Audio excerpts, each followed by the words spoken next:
महर्षि दयानंद ने समूचे मनुष्य जाति को सच्चिदानंद ईश्वर वेद और ब्रह्मा से जैमिनी पर्यंत ऋषि परंपरा से जोड़ा। केवल यही ऋषिवर का उपकार नहीं है। जब अंग्रेजों की गुलामी को लोगों ने अपना भाग्य मान लिया था, ऐसे समय में राजधर्म में आस्था रखने वाले नवजवान सन्यासी दयानंद ने स्वतंत्रता संग्राम का बिगुल फूंका था। उन्होंने देश के साधु सन्यासियों तथा आम जनता को स्वदेश व स्वधर्म की रक्षा का प्रचार करने के लिए प्रेरित किया।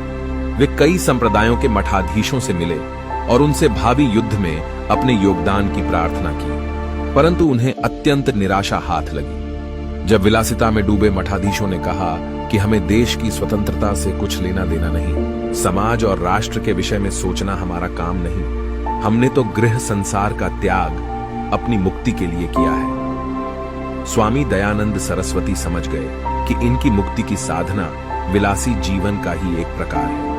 वे प्रच्छन्न रूप से सन्यासियों के दल का गठन करने लगे और उन सबको सैनिक छावनियों में जाकर स्वाधीनता संग्राम का प्रचार करने का परामर्श दिया। 1857 क्रांति से पूर्व सूचना और प्रचार की आधुनिक सुविधाओं का एकदम अभाव था।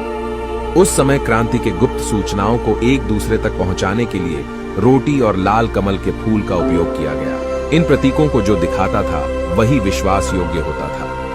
रोटियों के द्वारा गांव-गांव जागृति फैलाई गई। इसी प्रकार लाल कमल हर सैनिक छावनी में घूमने लगा। यह लाल कमल जिस सैन्यवास में जाता, वहां स्वतंत्रता संग्राम की तिथि घोषित हो जाती। रोटी और लाल कमल द्वारा क्रांति का प्रचार करने का विचार स्वामी दयानंद ने ही हरिद्वार के कुंभ मेले में स्वतंत्रता संग्राम के सेनानियों को दिया था। इस रोटी और लाल कमल वाली क्रांति की भनक अंग्रेजों को तनिक भी न लगी।